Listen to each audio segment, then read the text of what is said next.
So anyway, hello. Thank you very much, everyone, for having me here. It's a real pleasure to be contributing to this really important fundraiser. I'm going to just give you like a 10-minute overview of the last 5 years of my life. So apologies for any gaping holes in this, but here we go. So my... everything's running very slowly. There we go. Okay, so I first got involved with Canyon Palmer back in 2014. I took the job as the Sea Turtle Monitoring Programme Coordinator. Enjoyed it so much that within about 2 months, I was saying to Charlotte, can I stay for another season? I then finished my time there and started my PhD research. And quite honestly, I ensured that I did a PhD project that would allow me to spend as much time as possible at the station. And so I spent a large chunk of 2017 and 2018 collecting data for my PhD. The station enabled me to collect data for a number of chapters. I really only have time to give you a short overview of one, which is the most famous project that I've been working on, which was when we put essentially GPS tracking devices into turtle nests in an effort to track poaching. Just to give you a bit of a background, in the Caribbean, we have 3 turtles that nest every year, greens, hawksbills and leatherbacks. Greens are taken for their meat. Hawksbills are taken for their shell, which is then turned into sort of jewellery. And all 3 species are taken for their eggs. Now, obviously, while it's most important that we protect the female, and a lot of our patrols are dedicated to time spent on the beach looking for female turtles to protect them until they get back to sea, it is also really important that we talk about the eggs a little bit and why the eggs are important. So the best way to think of it is really, if you're looking at a star from 25 light years away, you don't actually know if the light that you can see from that star is currently shining because there's still a star there, or if it's burnt out because of the time lag between that star's light getting to us. And that's essentially the same situation with the green turtles, at least. They take about 25 years to reach maturity. So in those 25 years, we don't know what damage we're doing to the beaches now. We don't know how much of an impact that's going to have down the line. So that's why eggs are so important. And obviously, with poaching being a problem, what we identified was that we do actually have a gap in our knowledge. We know that poachers are taking eggs out of the beach. Often we don't see them, especially at Canyon Palmer. We don't really see the poachers in action. What we usually find is that there's an empty egg chamber, or there's some sort of evidence that a turtle's been taken or something. And then the next thing we find is that the eggs actually appear in the market. Sorry, often in the Caribbean area, that will be in the form of door-to-door sales. But yeah, we have this gap. We don't really know what's going on between the beach and the kind of final consumer.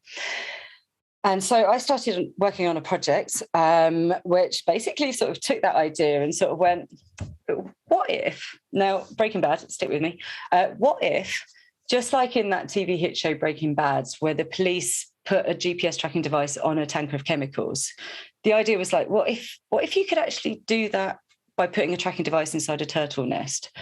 And so that's basically how it all came together. Paso Pacifico are an NGO in California, and they basically, from watching Breaking Bad, had that idea. They were just like, hang on, the technology's small enough now.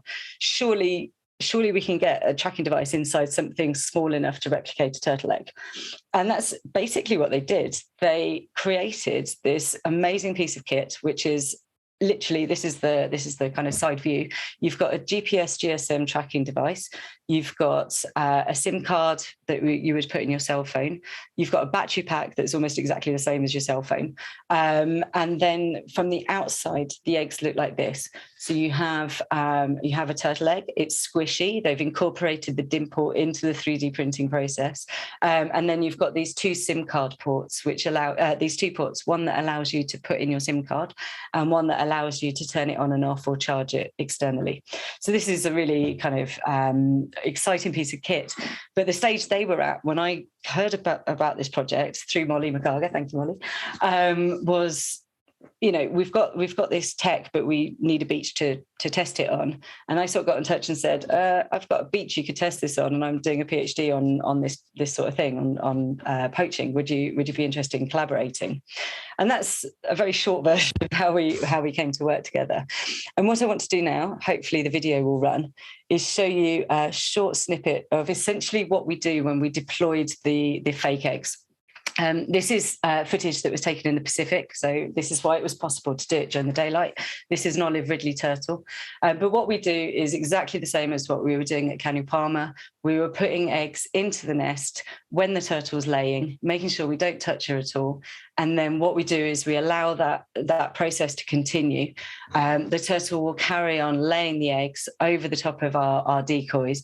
And then we just sort of go away and hope that they get poached, which is a bit of a weird feeling. This is the one time you actually want poaching, but it's it's the way it is. So that's what we were doing. We were doing with that. And then it was like, what will happen? This is the first time we'd ever tried doing this. We tried it out at Canyon Palmer on Playa Norte. Like, we didn't know if it was going to work. It was a really, really quite stressful kind of experience. And it was just, we deployed loads of eggs, and like loads of eggs were getting poached, but they weren't our nests. And it was like, this is really crazy. And then, down the line, one of the eggs actually pinged. And the way it works is they actually ping on your cell phone app. So you've got an app that connects your eggs. So you can see here, you've got the deployment site, which is Canyon Palmer, and then we got the first ping in Guapolis. And honestly, that was a really good day. And then it moved up to Puerto Viejo, and we thought, okay, this is really cool. We've got, something's actually worked. I wonder what happens when we zoom in and find out it's stopped moving. Let's see what happens. And lo and behold, someone's actually thrown it in a river. And I think the expression on their faces must have been such a look of like, what have I bought? What is this? And just chuck it away. So that was quite a moment. But it wasn't a one-off. We then had another egg ping for us, this time near Cariari. So once again, we deployed in at Canyon Palmer, and then we came down and we picked it up in Cariari, and it was moving around a residential area in Cariari.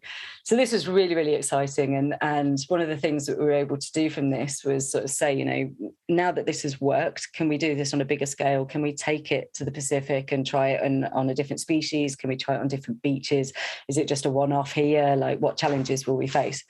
And I don't have time to sort of go through all the tracks we found, but there is one that was particularly successful. And this was an egg that we deployed on a Saturday night. I'd just about come to the end of the project. I was exhausted. I'd sort of hassled people to put more patrols on the beach, and I was just about ready to give up on this one. And like, we just had one final go at it. We're just like, right, one last chance on this beach, and then we'll go somewhere else.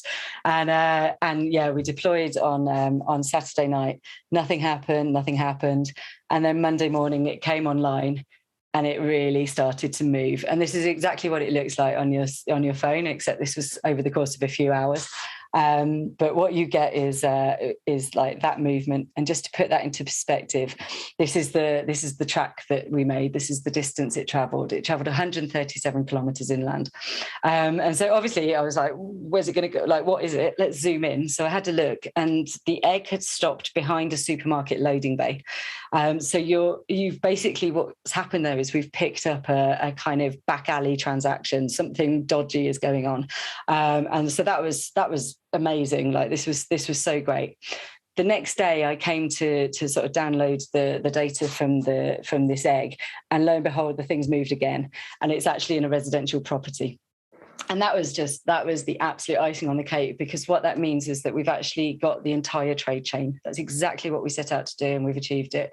We've definitely got someone who's taken it out of the beach, possibly handed it over to someone and trafficked it inland. We've got the back alley transaction, and then we've got the end consumer. So this was like, absolutely brilliant. And then just to kind of finalise, this is an overview of some of the tracks that we had. And what we were able to do with our publication was to show that, you know, these red lines are the lines that actually the egg gave us, but then the green lines are the routes that were the most likely route taken by the poachers and the traffickers. And so what that meant is that we're able to start identifying these trafficking routes. We're able to start looking at sort of pinch points for law enforcement and things like that. So that was a really, really exciting time, and it was very exciting to be able to you know, get these data and start to sort of show that this technology could work. But one thing that I would like to say is that it's not all about law enforcement. And I think one of the things that Canio Palma is especially good at is looking at trying to prevent people going into poaching in the first place. And that's going to be so much more effective in the long run. So where we have like the community project, like Charlotte was talking about earlier, like this is really where it's at. My project is a sexy tool and it's a very cool project, but it's just one prong in a really very complex sort of situation that we find with poaching. So on that note, I would just like to sort of acknowledge everyone who's supported this project, everyone who's walked on the beach with me, everyone who's put up with my kind of I haven't had a cup of coffee yet, don't talk to me kind of things, which I'm pretty famous for. Obviously the station, like honestly, this project would not have got off the ground had it not been for like the support that I've had from Canio Palma. And I really hope that this gives people an opportunity and a bit of incentive to donate to the project. My project wouldn't have been possible without the support of Canio Palma. So if you can dig deep, like please do, it'd be really appreciated. And happy anniversary. Here's to another 30 years.